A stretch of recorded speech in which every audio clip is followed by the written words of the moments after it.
Dhaka capital বনাম Noakhali express ঢাকার পরবর্তী ম্যাচ। এই ভিডিওতে দেখে নেব দুই দলের শক্তিশালী ব্যাস্ট একাদশ ও ম্যাচের সঠিক সময়সূচি। চলুন তা দেখে নেই এক নজরে। প্রথমে দেখে নেব নোয়াখালী এক্সপ্রেস দলের ব্যাস্ট একাদশ। Number 1 Soumya Sarkar, opener batsman. Number 2 Shahadat Hossain Dipu, opener batsman.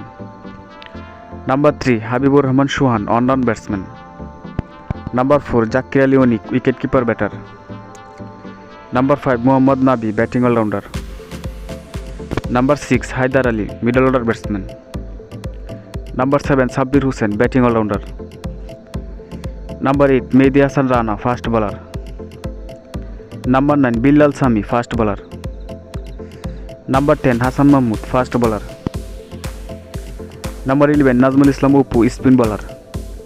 এখন দেখে নেব ঢাকা ক্যাপিটাল দলের বেস্ট একাদশ। Number 1 Rahmanullah Gurbaz, opener batsman. Number 2 Abdullah Al Mamun, opener batsman. Number 3 Saif Hasan, on batsman. Number 4 Nasir Hossain, middle order batsman. Number 5 Mohammad Mithun, wicket keeper batter. Number 6 Sabbir Rahman, middle order batsman. Number 7 Shamim Hossain Patwari, middle order batsman. Number 8 Imad Wasim, bowling allrounder. Number 9 Mohammad Saifuddin, fast bowler. Number 10 Taskin Ahmed, fast bowler. Number 11 Maruf Mridha, fast bowler. এখন দেখে নেব ম্যাচের সময়সূচি। BPL 22তম match, তারিখ 11 জানুয়ারি 2026 রবিবার, সময় সন্ধ্যা 6টায়, venue international cricket stadium, Sylhet.